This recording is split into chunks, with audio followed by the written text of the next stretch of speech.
بسم الله الرحمن الرحيم وصباح الفل واهلا بيكم في الكلام على ايه.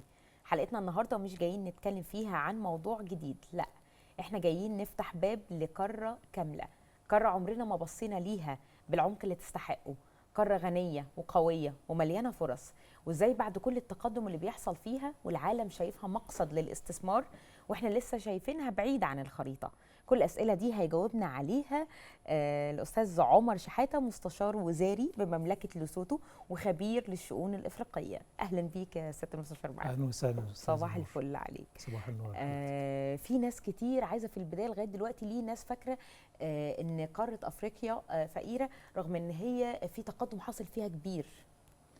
هو في الحقيقه احنا النهارده بنتكلم عن قاره كبيره. قاره يعني مساحتها 30,000 كيلومتر مربع، يعني فيها 54 دوله. قاره تعداد سكانها مليار و500 مليون نسمه، ما شاء الله. كلها فرص. لكن للاسف يعني في تعتيم كبير جدا عن القاره. ناس كتير جدا ما تعرفش حتى اسامي دول القاره الافريقيه، ما تعرفش ثقافات القاره الافريقيه، مع انها امتداد لينا كمصريين. احنا حياتنا بتبدا من نهر النيل في افريقيا. تاريخ مشترك بيربطنا كتير بيننا وبين القاره الافريقيه، لكن للاسف الناس ما تعرفش كتير قوي عن القاره الافريقيه. طب ايه سبب ده؟ والله هي ليها عده اسباب. اولها طبعا كان الاستعمار اللي هو اتعمد ان هو ينشر الصوره السلبيه عن القاره الافريقيه.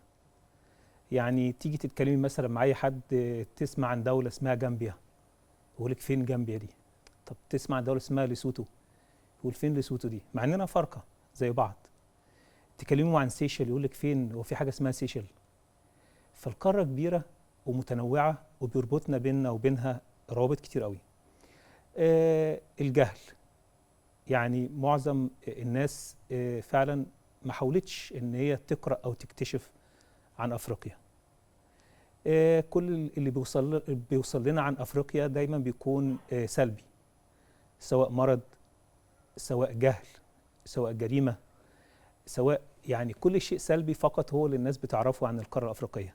طيب يا سياده المستشار، لو حابين ايه الجوانب اللي نظهرها عن القاره الافريقيه النهارده؟ يعني لو ايه الجوانب اللي محتاجين نظهرها عشان تظهر للاعلام بالشكل اللي تستحقه فعلا؟ يعني عاوزين نعرف الناس ان في افريقيا في بلاد فعلا نفخر بيها داخل القاره الافريقيه، يعني مش كلها جهل. يعني عندنا مدن في افريقيا قمه الجمال، سواء عندنا في مثلا في مصر، احنا جزء من القاره الافريقيه، سواء عندنا القاهره وعندنا القاهره الجديده، عندنا العاصمه الجديده، عندنا اسكندريه. في افريقيا عندنا مثلا في جنوب افريقيا عندنا كيب تاون وعندنا ديربن وعندنا بورت اليزابيث. في كينيا عندنا نيروبي، في تنزانيا عندنا دار السلام، في غانا عندنا اكرا. في بلاد جميله جدا جدا في افريقيا ومدن تستحق ان هي تتشاف. وفي فرص جباره داخل القاره الافريقيه. ايوه، زي ايه بقى؟ كلمني عن الفرص. والله انا اقول لحضرتك على حاجه. يمكن الناس كتير بتجهل عن افريقيا انها سوق كبير جدا وسوق واعد. يعني على سبيل المثال احنا عندنا الصينيين موجودين في افريقيا، تمام، الهنود موجودين في افريقيا، الفرنساويين موجودين في افريقيا، واللبنانيين موجودين في افريقيا، والامريكان. هو فعلا سوق جاذب للاستثمار فعلا. طبعا احنا بنتكلم في 54 دوله، منهم في دوله كمان غير معترف بيها، يعني بنتكلم في 55 دوله. احنا بنتكلم في 1.5 مليار يعني نسمه. بنتكلم عن سوق جبار، بنتكلم عن بلاد فيها، يعني افريقيا فيها 30% من المعادن اللي في العالم. تخيلي 30% المعادن. ليه ده مش بيظهر؟ يعني ده كده فعلا هو سوق قوي جدا للاستثمار، سوق قوي جدا جدا ومستقبل العالم اصلا في افريقيا. عندنا مصريين كتير جدا نجحوا في افريقيا وناس كتير ما تعرفش. وعندنا مصريين معاهم جنسيات في افريقيا، اللي معاه جنسيه جنوب افريقيا واللي معاه جنسيه كوت ديفوار واللي معاه جنسيه. بالمناسبه هو سياده المستشار عمر هو كان اول حد، هو الوحيد تقريبا اللي حصل على جنسيه لوسوتو. دي حقيقه، صح فعلا كده؟ فعلا. طب انا عايزه اعرف، يعني لو حد مثلا حابب ان هو يعمل كده، يسافر مثلا في لدول افريقيا ان هو يبدا فيها من الصفر، يعملها ازاي دي؟ والله هي مش اول مره تحصل، حصلت كتير. حلو. انا شخصيا اعرف نماذج كتير جدا في افريقيا ما شاء الله، اتنقلت في حته تانية خالص. مم. في ناس سافرت من غير فلوس بمبالغ بسيطه، وفي ناس راحت بدات حياتها هناك، وحاليا بقت يعني نماذج من المصريين اللي نفخر بيها داخل القاره الافريقيه. في مصريين في جنوب افريقيا ما شاء الله، من قرى في الدلتا، مم. مش عارف ينفع اقول اساميها ولا لا. سواء مثلا في محافظه الغربيه مركز السلطه، في عندنا قريه اسمها كفر كلا الباب، ما شاء الله، محتلين. ما شاء الله عليهم. لا وشاطرين يعني، خرجوا من مم. بدري يعني، خرجوا في بدايه ولقوا فرص التسعينات، كويسه هناك. وما شاء الله عليهم بيجمعوا بعض. وفي عندنا مركز إلين في كفر الشيخ، في مم. قريه اسمها مثلا شباس عمير، ما شاء الله اه. عليهم شاطرين قوي. يعني هم خرجوا دخلوا جنوب افريقيا في بدايه سنه 92 لغايه دلوقتي، ما شاء الله عليهم. آلاف مؤلفة داخل القارة الأفريقية، موجودين في جنوب أفريقيا، موجودين في لو ناميبيا حد حابب وبوتسوانا. يعمل كده يبدا منين؟ والله أنا أقول لحضرتك على حاجة، دايما لما تحاول تبدأ، ابدأ يعني عندما يعني بعدما انتهى الآخرون. حلو. يعني بمعنى مم. في ناس راحت مثلا أفريقيا ما كانتش دارسة يعني إيه أفريقيا. لا، أنت عايز تروح جنوب أفريقيا، عايز تروح زامبيا، عايز تروح زيمبابوي، عايز تروح موزمبيق، عايز تروح أنجولا، أي مكان في أفريقيا وليكن، قبل ما تسافر اتعلم. بمعنى ايه اتعلم بقى؟ اتعلم بمعنى ان انت لازم تعرف ثقافه البلاد دي. عاوز مثلا وليكن انت درست فرنساوي هنا في مصر، او ما تعرفش، او عاوز تمام. تروح دوله بتتكلم فرنساوي، يبقى اه. خلاص انا نشن على دول غرب افريقيا. ماشي. اروح ساحل العاج مثلا، تمام، اروح سيراليون، انشن على البلاد اللي بتتكلم فرنساوي في دول ايكواس اللي هي غرب افريقيا، زي السنغال مثلا وجامبيا. انا راجل والله انا كويس في الانجليزي وحابب ان اروح دوله بتتكلم انجليزي، خلاص انشن على دول سادق مثلا، دول الجنوب الافريقي، اشوف جنوب افريقيا، اشوف مثلا بوتسوانا، مم. اشوف ناميبيا، اشوف لسوتو، حلو. اشوف سوازيلاند. ايه لو سالت مثلا ايه اكتر المجالات المطلوبه هناك؟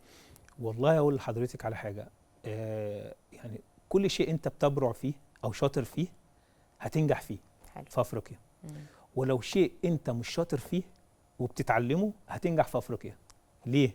لان المنافسه هنا عندنا في افريقيا بتختلف عن اوروبا مثلا، وبتختلف عن دول الخليج.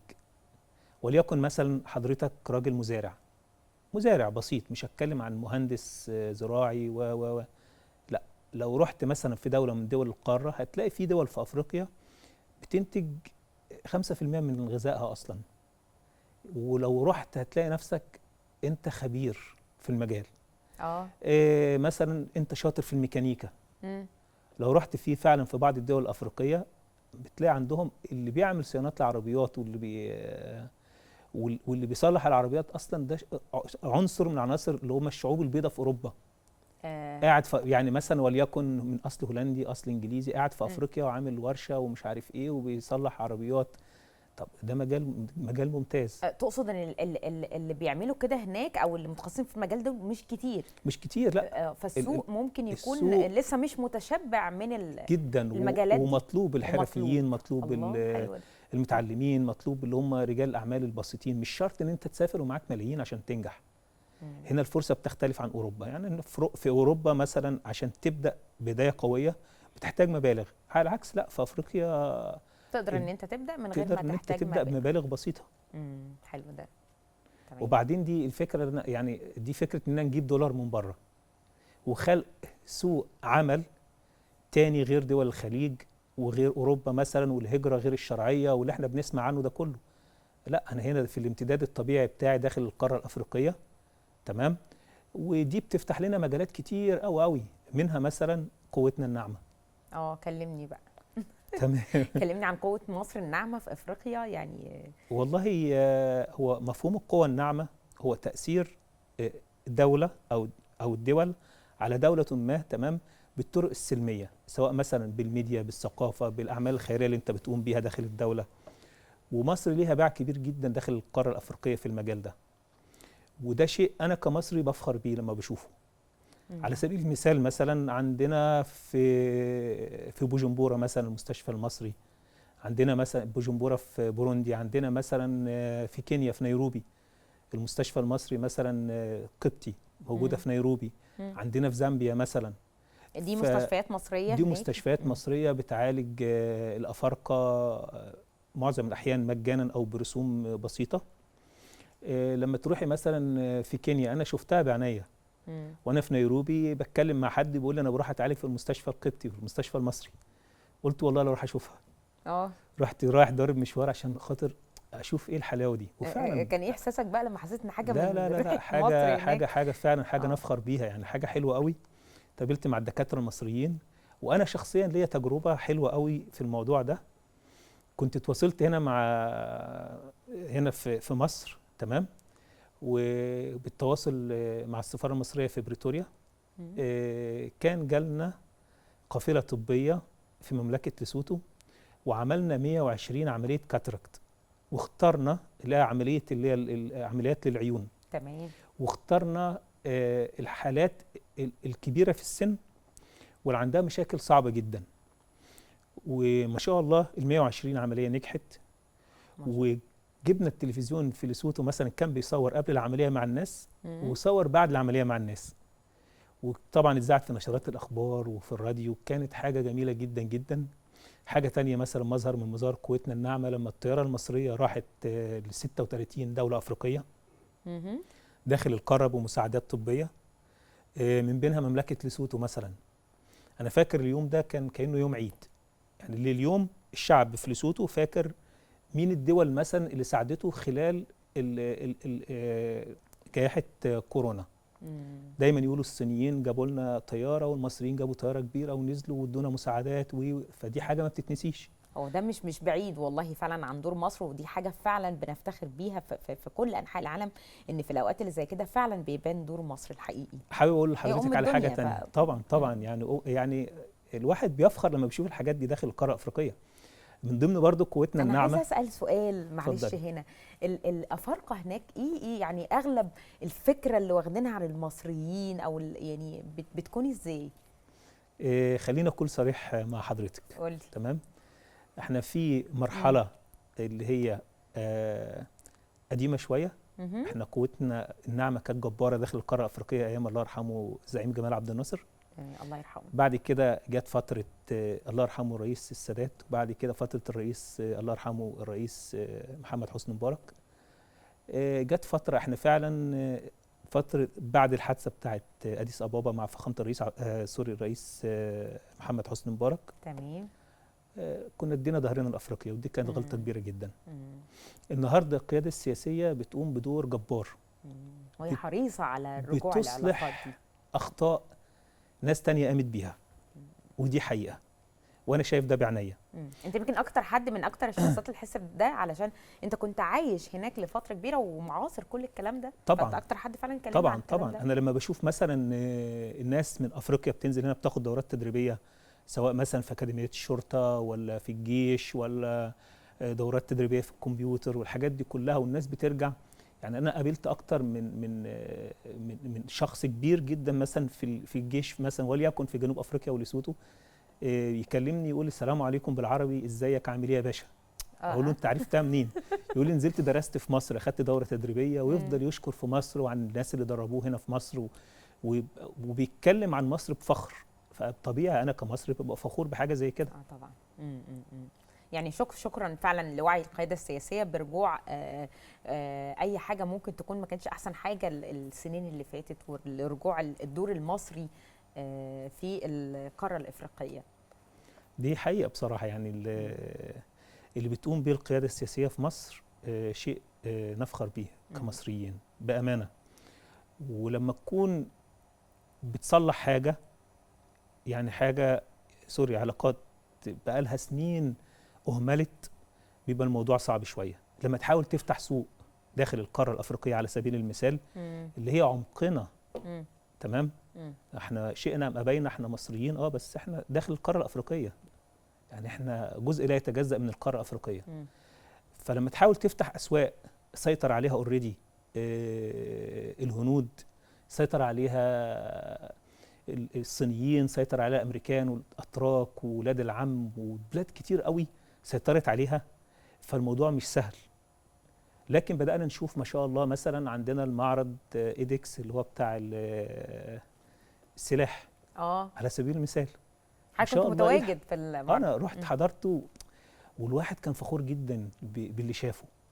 من فتره قريبه كنا بنتعاير كمصريين، بيتقال لنا ما بتعرفوش تصنعوا ابره ولا حتى الاستيكه. لا، مصانع المكرونه كان بنعمل مصانع المكرونه. النهارده ما شاء الله احنا بنصنع اسلحه متطوره جدا، بنصنع درونز، بنصنع سفن بحريه، بنصنع يعني حاجه بامانه، حاجه الواحد يفخر بيها ما شاء الله. الحمد لله والحمد لله. مصر ان شاء الله طبعا مصر ان شاء الله رايحه في حته كويسه جدا، المكان اللي تستحقه يا رب. لو عايزه ارجع ل هل ايه الدول اللي ممكن تكون جوه افريقيا هي مقصد للشباب عشان فيها فرص كويسه جدا للعمل او النمو؟ والله انا اقول لحضرتك على حاجه، كل منطقه داخل القاره، احنا بنتكلم عن قاره كامله. القاره دي انا عارفه ان احنا مش هينفع القاره دي حلقه يعني سوري، يعني قد الهند 10 مرات في المساحه، قد الصين 3 مرات. احنا بنتكلم عن 30,000 كيلو متر مربع ما شاء الله. تمام. طب كلمنا عن حاجات معينه لو حد حابب. يعني كل منطقه مثلا، يعني لو اتكلمنا مثلا عن منطقه الكوميسا، شمال وشرق افريقيا، عندنا بلاد جميله جدا جدا جدا في الشغل. يعني ممكن تستقطب عماله مصريه، لو رحت وفتحت مشروع بسيط هتشتغل. زي كينيا، عندنا نيروبي جميله جدا جدا. لو رحنا دار السلام في تنزانيا جميله. عندنا اوغندا جميله من ناحيه، كلمني عن جميله من ناحيه الشغل. تمام. انا مش محتاج ان انا اروح ادفع مبالغ طائله علشان اروح اهاجر، عشان ابدا هجره غير شرعيه لاوروبا، والله اعلم هتموت في البحر ولا يجرى لك ايه. انا قدامي السوق الافريقي كله مفتوح، قدامي افريقيا الامتداد بتاعي. ويا عم روح اشتغل وربنا يكرمك وطلع جزء بسيط من اللي هيطلع لك كصدقه، وزعه على الفقراء كقوه نعمه لمصر. الله. انا شخصيا كنت بعمل كده. انا في لسوتو كنت بعمل كده، كنت بقول يعني الرزق من عند ربنا، وربنا رزقني هنا، فليه لا ما طلعش من قوتي ومن اللي بيجي لي على الفقراء اللي حواليا. تيجي وانا بوزع المساعدات كنت بطلع علم مصر معايا عشان الناس تبقى عارفه ان مصر موجوده. يعني انت كنت قاصد بقى طبعا، يعني عشان انا قاصدها بقالي سنين. والله بقالي سنين كنت بعمل كده. وفي عندي صحاب ليا كانوا بيساعدوني، منهم اقباط ومنهم مسلمين. في اللي كان يقول لي لما تيجي تطلع الطلعه الجايه انا عاوز ابعت معاك كذا. دي كلها من قوتنا النعمه. طب انا عايزه اسال على حاجه ده يعني ازاي يعني في يعني انا حضرتك قلت لي ان 30% من المعادن بيتم استخراجها من القاره الافريقيه. يعني ليه ده مش ظاهر؟ ليه اللي ظاهر ان اغلب الدول ممكن تكون مش غنيه للدرجه وهي 30% من المعادن بتطلع منها؟ يعني ازاي ده؟ هقول لحضرتك حاجه. المستعمر لما استعمر القاره الافريقيه مش هيطلع يقول لك روح استثمر مثلا في بوتسوانا، عشان بوتسوانا دولة أفريقية ما فيش عليها دين خارجي. وبوتسوانا من أكبر مصنعي الماس داخل القارة. مش هقول لك إن جنوب أفريقيا دولة منتجة للماس والذهب، مش هقول لك إن غانا دولة غنية جدا في الذهب، ولا أقول لك نيجيريا من أكبر الدول في العالم في إنتاج البترول، ولا يروح يقول لك الجزائر من الدول المنتجة للغاز والبترول ودولة غنية جدا في الغاز. هو عاوزك انت كأفريقي تركز، ما تبصش اصلا داخل القارة الأفريقية. عاوز هو اللي يبقى حاطط ايده على القارة، سواء الدول المعروفة الاستعمارية اللي استعمرت الغرب زي فرنسا عارفة هي عاوزة ايه من أفريقيا. أمريكا عارفة هي عاوزة ايه. الصين بتدخل بالقوة الناعمة. الصينيين ما دخلوش بدبابة لأفريقيا، لا الصينيين دخلوا بتنمية. بقول لك انا اعمل لك المشروع ده واعمل لك المشروع ده وادفع بعدين. ما دفعتش انا هاخد مثلا جزء من المشروع، هاخد مش عارف ايه. فكل البلاد دي موجوده. فاحنا يعني سوري يعني كمصريين للاسف ناس كتير جدا تجهل كتير عن القاره الافريقيه. يعني ده حقيقي. في بلاد زي جنوب افريقيا. جنوب افريقيا معروفه ان هي اغنى دوله داخل القاره الافريقيه. جنوب افريقيا اكتر ما بتنتج ايه مثلا؟ الماس. جنوب افريقيا برضو بلد صناعي كبير جدا وبلد زراعي. يعني مثلا ناس كتير لما تيجي تحكي لهم عن جنوب افريقيا ممكن يشوفوا ناس من شعوب اوروبيه بيضه ابيض جنوب افريقي. لان الناس ما تعرفش ان البرتغاليين راحوا زمان اكتشفوا طريق رأس رجاء الصالح وعاشوا في كيب تاون وتواجدوا داخل القاره الافريقيه. ما يعرفوش ناس كتير ما تعرفش ان في انجولا بيتكلموا برتغالي. ناس كتير ما تعرفش مثلا ان في موزمبيق بيتكلموا برتغالي لان البرتغاليين احتلوها. ناس كتير جدا ما تعرفش ان الهولنديين كانوا عايشين في جنوب افريقيا، ولغايه سنه 90 كانت اللغه الرسميه في جنوب افريقيا اللي هي الافريكانز، اللي هي اللغه الهولنديه. ناس كتير جدا ما تعرفش ان مثلا والله انا الحقيقه ما ويند اعرفش هوك، يعني. يعني ويند هوك في ناميبيا مثلا كانت آه. احتلال الماني. ناس كتير جدا ما تعرفش ان بلجيكا كانت محتله الكونغو. احنا بنتكلم عن بلاد ثرواتها الطبيعيه رهيبه. الكونغو، شرق الكونغو اصلا يورانيوم وبلاتينيوم وخيرات كتيره جدا. الجابون بلد من البلاد الغنيه جدا في الغاز والبترول والمعادن. فاحنا بنتكلم عن قاره كامله مليانه ذهب ومعادن نفيسه ومليانه كل شيء موجود فيها. ليه ده مش ظاهر بجد في الاعلام؟ يعني ليه دايما اللي بيظهر ان بره ان سوق اوروبا هو السوق الجاذب جدا لاي حد عايز يعمل حاجه؟ يعني ايه دور الاعلام عشان يظهر ده؟ هو يعني دور الاعلام، اتمنى ان احنا كمصر نبادر بحاجه زي كده. نعرف دي نعرف ال 100 الحلقه دي مليون من ضمن مصري المبادره دي. نعرف ال 100 مليون مصري، تمام، وفوق ال 100 مليون ما شاء الله ربنا يزيد ويبارك يعني. اللهم بارك. أيوة. تمام. تمام. نعرفهم يعني ايه افريقيا. نعرفهم ان العرب راحوا افريقيا قبل ناس كتير. يعني العرب لما راحوا جم شمال افريقيا، عندنا مصر وليبيا وتونس والجزائر وموريتانيا والسودان، كل دي بلاد بتتكلم عربي. وراحوا الصومال وراحوا جيبوتي، وراحوا لغايه العرب وصلوا لغايه كينيا وتنزانيا. علشان كده تلاقي في كينيا وتنزانيا ورواندا بيتكلموا سواحيلي. اللغه السواحيليه دي ميكس بين اللغه العربيه واللغه الافريقيه. فالعرب اوريدي راحوا افريقيا، زي ما البرتغاليين راحوا افريقيا والانجليز راحوا افريقيا. أيوة. احنا برضو كنا متواجدين قبل الناس دي كلها. طيب عايزه اسال سؤال، هل السوق الافريقي يقدر يستوعب ملايين الوظائف اللي ممكن تكون نقدر تبقى مقصد لينا يعني؟ هقول لحضرتك حاجه. افريقيا هي المستقبل، شئنا ام ابينا. العالم كله دلوقتي يعني استنزفت ثرواته، لكن عندنا افريقيا لسه بكر. ارض خصبه موجوده في افريقيا، طبيعه حلوه موجوده في افريقيا، من ناحيه الزراعه كل حاجه. ثروه حيوانيه موجوده في افريقيا، ثروه سمكيه موجوده في افريقيا. عندنا محيطات وعندنا بحار، يعني عندنا المساحات داخل القاره شاسعه. الفرص كتيره. يعني احنا نقدر لما نستخدم قوتنا الناعمه صح، ونستخدم المصريين المتواجدين داخل القاره الافريقيه صح، نقدر مثلا نشغل مدينه دمياط في الموبيليا والاثاث. الحاجات دي كلها تطلع من مصر تروح تغزو القاره الافريقيه. هتلاقي في عندك مدينه كامله زي دمياط ومدن تانية اشتغلت وهتجيب دولار من بره، عرفت تصدر.